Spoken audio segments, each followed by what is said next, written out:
Hi, Ruby. Thank you for sending near new essays. Let's take a look at what you've done today. Okay. We've got the German school subjects. So let's see what you wrote. The pie chart illustrates the percentage distribution of popularity across 7 school subjects. Okay. It's all right. It's a little awkward. The percentage distribution of popularity. Honestly, I would have changed it around. I would have said the pie chart illustrates the popularity across 7 school subjects in Germany in 2017. Then you could have said by percentage, or that's still a little awkward. Let's see.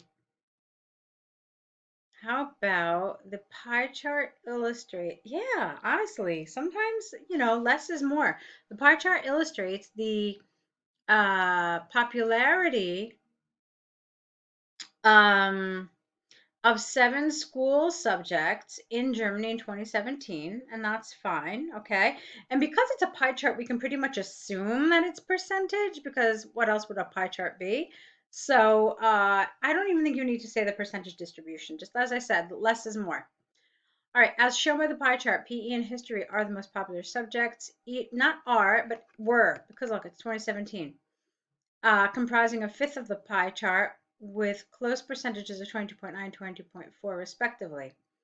Okay, maths is the next most popular subject, representing 19.5% of the preferences, which is almost a fifth of the total and is similar to the proportion of physics at 18.1. Okay, the remaining subjects, IT, biology, and geography, are less popular. Biology accounts for 7.1% of the popularity. IT is the least popular subject at just 3.7, and geography is slightly more popular than biology at 6.4. Overall, the 2017 pie chart reveals that there is a varied interest spectrum across subjects. PE and history are the front runners in popularity among German students, whereas IT, biology, and geography are at the lower end of the spectrum in terms of popularity. Okay, let's see. Your word count is 156, so it's fine. Now, I want to tell you a couple of pointers about pie charts like this. These don't really come up really, really often, but occasionally they do. And I find that these types of tasks are more challenging than tasks with lots of information, okay? Because with tasks with lots of information, you can pretty much say like, okay, well, what are my high points? What are my low points? What are my trends, etc. And then you can kind of pick and select data. Here, you don't really have a lot of data to talk about. So you have to talk about all of the data. You have to make it relevant. And what you have to do here is you have to extend. So for me, what's really important in a chart like this is kind of making connections, okay, and extending. So you did some of that. The grammar was really good. The language was really good. You did some extension, but I think you could have done more. Um, right, like this here. You did all of this in pretty much one sentence, and that for me was a wasted opportunity. I think you could have extended this whole thing, the remaining subjects, IT, biology, and geography. I think you could have done a lot more with that. Um, so this was fine. The remaining subjects, okay, are less popular. Fine. But then here, um, you could have said biology accounts for 7.1% of the popularity, whereas IT, comma, the least popular subject, is about half of that. Okay, so you're making a comparison here at just 3.7%. Interestingly, it is just 1/7 of the most popular subject, PE. Okay, so you could have made connections like that, which I think makes the data really much more meaningful. All you've really done here with the data is you've just kind of presented some percentages, and while that's fine, you did a really good job of it. I think there were things that you could have done to make this data more meaningful.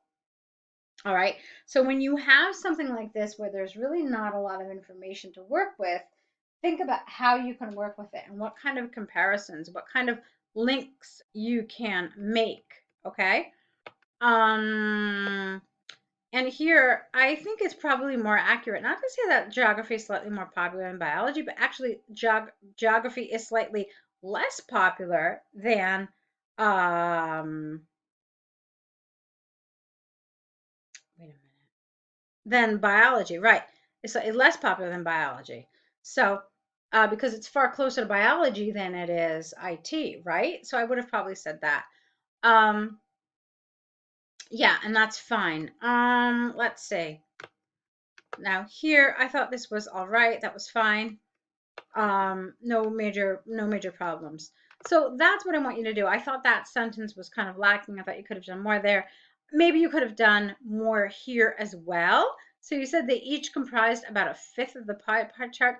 Maybe you could have said that together they made up almost half of the preferences. So look at that. I mean, it is really almost half. The only thing missing here is this IT. So that's another thing you could have said. Really just kind of making the data a little more meaningful. All right. But in terms of grammar and language, all of that was really, really nicely controlled. Really good job. So again, just thinking about extending a little bit so that you can get one of those higher scores. Let's go to your task 2 now about communication. All right. So let's take a look at your task 2. The prevalence of online communication has notably surpassed that of face-to-face meetings. This essay evaluates whether the advantages of this trend outweigh its disadvantages. Okay, now you're telling me you're going to evaluate it. Great, okay, but look what the essay asks you. It's asking you a very direct question here. Do the advantages outweigh the disadvantages?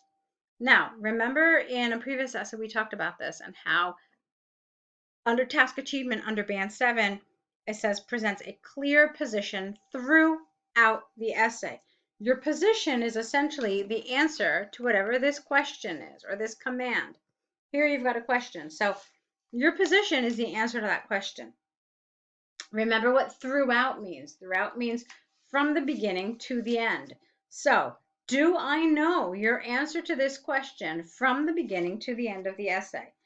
The answer is no, I don't, because all you've told me here is that you're going to evaluate whether.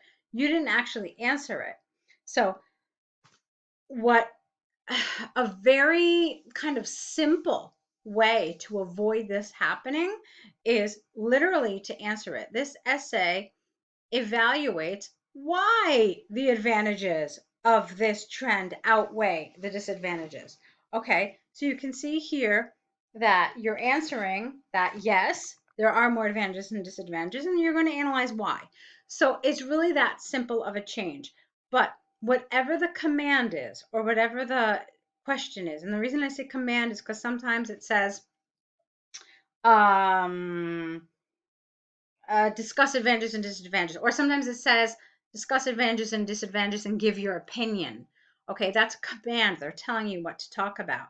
Here, it's in the form of a question. So you have to make sure that you do this in your introduction because this way we have that position, okay? And then the essay will be structured around that. Don't leave it till the end unless it says discuss the advantages and disadvantages and nothing else. If it says that, then you don't really even need to give us your opinion, okay? So keep that in mind. It's really kind of important. Let's see what you did. There is ample evidence that online communication has drastically improved people's productivity in working online. Wait, what? In working. Is there a comma here or is it just my screen is messy? Okay, has improved people's productivity in working online communication mainly through, I don't know what's going on here. Mainly through video conferencing, emails, and instant messaging has become a staple due to its unmatched convenience. You know what? Let me try something here because I feel like I'm missing some of your punctuation. Just give me a second. Hold on. What's going on?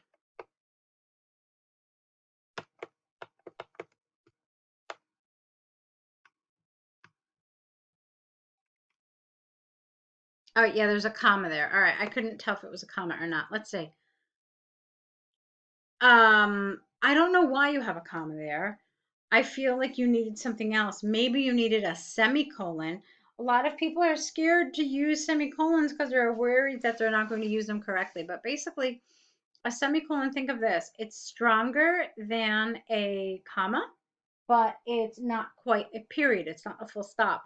Maybe that's what you wanted here. Okay, let me see what that would have looked like. There's ample evidence that online communication has drastically improved people's productivity in working. Online communication, mainly through video conferencing, emails, and instant messaging, has become a staple due to its unmatched convenience. Okay, so you could have done a semicolon here, or you could have just done a full stop. Either one of them would have been okay as far as I'm concerned, but a comma for sure is just not enough. Okay, you can't just link two totally separate sentences with no linker, with nothing, just because you have a comma there. Okay. The central reason behind this is twofold. It's one word, twofold. Firstly, online communication allows people to connect with colleagues globally without traveling around. Secondly, the flexibility offered by online communication accommodates diverse schedules, fostering more inclusive work environments. For instance, major tech companies such as Google, Facebook, and YouTube have adopted online conferencing and offer options to work from home for employees unable to be present at the here office. It must be recognized that online communication has become an integral part of the modern workplace. All right, this is fine. You did something that worried me, but it worked out fine because you had a good example. I'm always a big proponent of when you state something, you need to have support for it directly after. So you had this, firstly, online communication, etc., etc. I would have liked ideally support for this idea directly after that sentence. And then you went to that second, you went to that diverse schedules, more inclusive work. Mm, to be honest with you, and then when I read this example about Google and Facebook, I'm like, all right, this kind of encompasses both.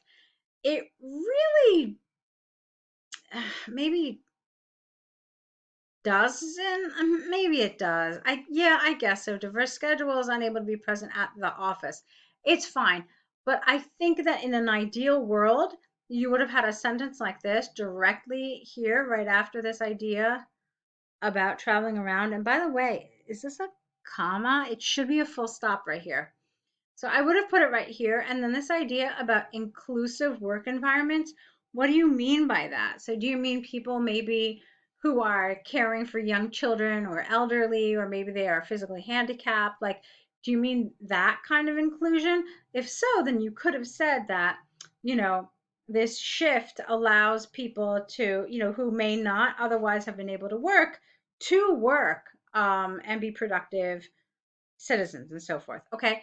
So ideally, that's what would have happened. You would have had your firstly, and then directly after your firstly, you would have had a piece of support. And then after your secondly, you would have had a piece of support for that. I kind of feel like this idea, yes, it could have gone to both, but I feel like it better fits this first one here. Let's keep going. However, the drawbacks of online communication cannot be overlooked. Technical issues such as poor internet connectivity can disrupt the flow of communication. Moreover, the absence of verbal cues and body language can cause misunderstandings or a loss of emotional connection. For example, a comprehensive study by the British government revealed that over 30% of people felt emotionally isolated, less motivated, and working during the pandemic when they had to conduct all their work through online communication. Despite these disadvantages, the advantages of online communication, particularly its cost effectiveness, inclusivity, and adaptability to work, what? And adaptability, I don't understand this, to work environment, are considered to prevail. Thus, can be stated with certainty that the advantages of online communication in the workplace outweigh the disadvantages. Okay. From the arguments and examples given, I firmly believe that although face-to-face meetings offer irreplaceable value in fostering personal connections, the pros of online communication appear to outweigh its cons. It is predicted that online communication platforms will increasingly grow in importance. Okay, so here's what's good about this. Vocabulary is great, grammar is great. Let's talk about what's not great. For me, one thing that needed work was task achievement, okay? For sure, task achievement. Number one, because of the reason I mentioned in the beginning, your introduction, okay? That this is a problem. Now let's talk about this last paragraph. I'm not really a huge fan of what you did here. No, I'm not really a huge fan. I really disagree with this. This paragraph is about the drawbacks. You make it totally clear because you have this very nice topic sentence. And then somewhere around here, all of a sudden, you start talking about the advantages. So this is not a good idea. Okay. You are not supposed to just kind of switch sides and say, oh, the advantages of this are great. You just spent half the paragraph telling me why it's not great. So switching main idea, because remember, actually, this is an issue of coherence and cohesion. It says central idea is clear. Okay, here the central idea is not clear because half of the paragraph is talking about the drawbacks, and then all of a sudden you start talking about the advantages. So I'm like, wait a minute, what is this paragraph about? Okay, so that's a problem. So we've got that first problem with task achievement. Now we've got a problem with coherence and cohesion. Um, and then I want to tell you the second problem for me, which is again related to task achievement. Look at the task. Look what it says to you. It says online communication is more popular than face-to-face meetings. Do the advantages, it's supposed to be the advantages of this outweigh the disadvantages. What are they asking us here? Are they asking us the advantages of online communication versus the advantages of face-to-face meetings? No, they're not. Not really. That's oversimplification. They're asking you something else. They're telling you, I mean, not like in strict percentages, but they're saying, hey, you know what? These days we're doing more of this online stuff than we are face-to-face stuff. Do the advantages of this shift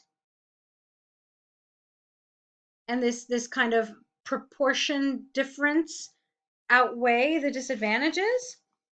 Okay, so that's what you're asking here. So let me give you a make-believe percentage. Let's say, for example, that nowadays 70% of our work communication is online and only 30% is face-to-face. However, in the past, maybe it was like, I don't know, 60 was face-to-face and only 40 was online. Okay, so there is this shift happening where that proportion has really changed.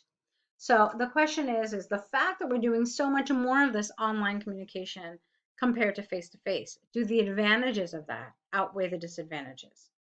That's what you're supposed to be talking about here. Okay. I felt like you oversimplified this. I felt like you made it about, hey, online communication, the positives of it, and then in the second paragraph, all the drawbacks of online communication. No, it's not that simple. It's this shift away from face to face to online that you're supposed to be talking about. Okay, so for me, what I would have done here is I would have talked about maybe, for example, the negatives of online communication. I would have started there. And I would have said that, you know what? Yeah, there are certain negatives of online communication, like, you can't see body language and you can't, like you said, like verbal cues. Then I would have compared it to face-to-face communication, which does give you these cues. And so we have much less of this now. And so we're really missing a lot of key components of communication by switching to these modes. Okay, so again, this idea of switching, this idea of prioritizing online communication. That's what you're supposed to be talking about here. All right, and this for me is what makes the difference between a very good essay and a really super essay. Okay, the really super essays will pick up on this nuance and they will answer it. Okay, and in the next paragraph, I would then talk about how this shift, again, shift online communication has really simplified our lives, have really made it more practical, etc., etc., and how a lot of the stuff we're doing nowadays would not have been possible if we had continued just with this face-to-face communication. Okay, so again, this shift, this change to online, that's what this essay is really talking about. Okay, so you don't want to oversimplify it. I think you did a really nice job, but I do think there is growth. I think there's room to grow. I think there's stuff still you can do to really take your writing to the next level. So I'll be waiting for your next set of essays. Again, your language level is really great. I was very happy with it. Just a couple of errors, but nothing really too, devastating. All right, but think about the things I said in terms of task achievement, in terms of coherence and cohesion, and let's meet back here with that next set. Okay, good luck.